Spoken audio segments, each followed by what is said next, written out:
Hello and welcome back to the Trinity Stamps YouTube channel. My name is Terry and I am sharing a cheerful shaker card using the fantastic Brighter Days Are Ahead stamp. So let's get started.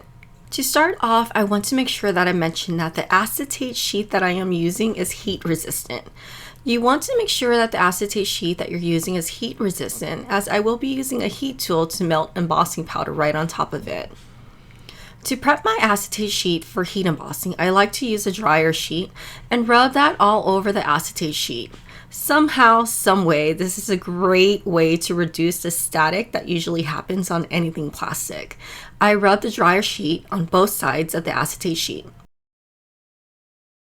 Now, using a stamping platform, I held the acetate sheet in place using magnets. Then, going in with Versamark ink, I am inking the Brighter Days Are Ahead stamp.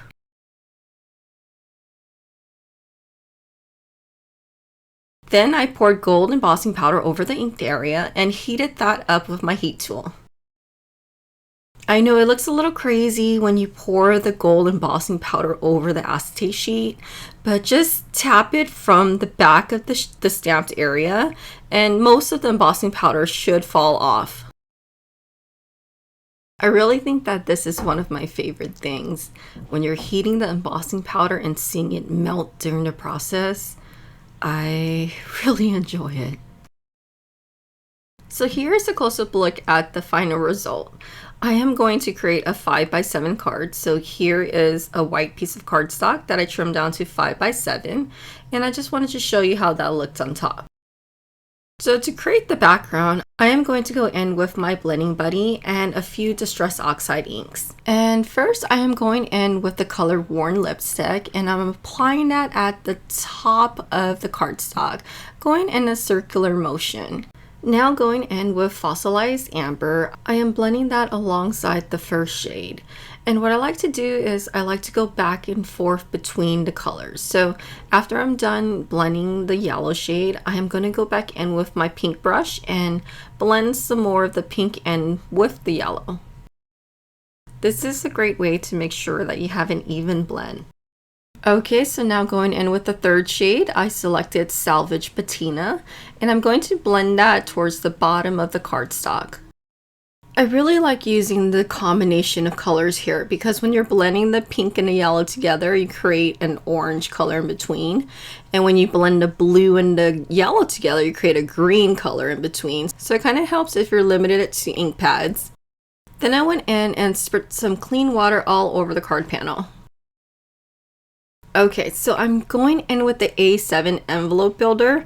This builder set is great to make your own envelopes, but I'm going to use the frame dies in here to create a frame over my shaker. So here on the back of the packaging, you can see what type of envelope you can make. I'm going to go in with this set of dies here. It's attached and you can break it apart or use a wire clipper to clip it apart, but I'm going to leave it together because I want the sides of the frame to be even.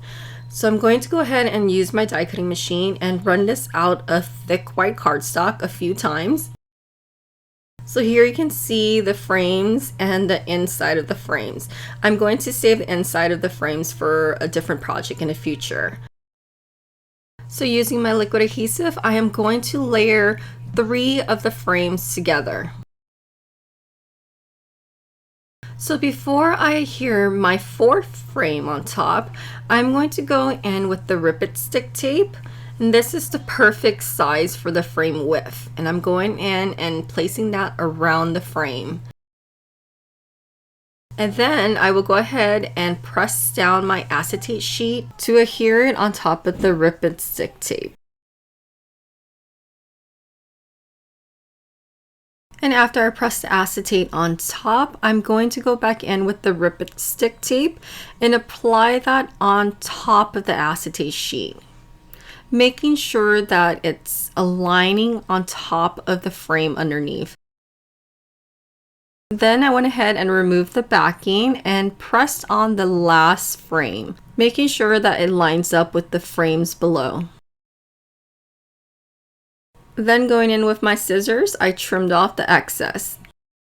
And this is how I create my shaker well.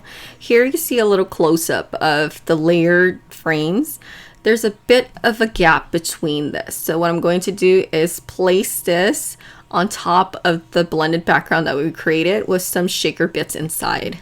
You will see later on in this video. So with the recent Trinity stamps release, there's a bunch of cute shaker bits. I went ahead and selected a rainbow assorted of colors, and I'll go ahead and link everything down below if you're interested in. So I'm going to go ahead and add in the shaker bits to my shaker well. So the shaker well is what we just created with the frames. So here I'm just going in and I'm just adding the shaker bits inside. Not too much at this point because I wanted to see the color of the background image from behind. But it's really up to you. You can add more, you can add less. It's really up to you how much shaker bits you want in there. Okay, so before I apply or press on the background blended card panel that we created onto the shaker well, I went ahead and added a bunch of glue dots to the blended panel. And now I'm just going in and placing some of the embellishment on top of the glue dots. I like doing this because if you're not shaking the shaker card, there is a little bit of embellishment just kind of lingering around the back.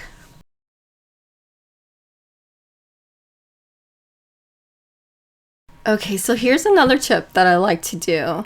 So when I'm placing or when I'm creating a shaker, I like to place the shaker wheel on top of a corner edge. So I'm just going in with my scoreboard and I'm placing that towards the inner corner. Then going in with my blended panel, I went ahead and moved that to the corner as well, so it matches up with the shaker wheel. And I went ahead and rubbed the edges to make sure that it adheres to the Rip It Stick tape. And here you can see the final results. I just love how all of the colorful embellishment shakes beneath the acetate sheets. And to finalize the card, I went ahead and adhered to a side folding card base in white. And that completes the card. I hope you guys enjoyed this fun, bright shaker card tutorial. And please don't forget to thumbs up, comment, and subscribe to get notified of any future videos. Okay, until next time, I hope you guys have a wonderful day. Bye-bye.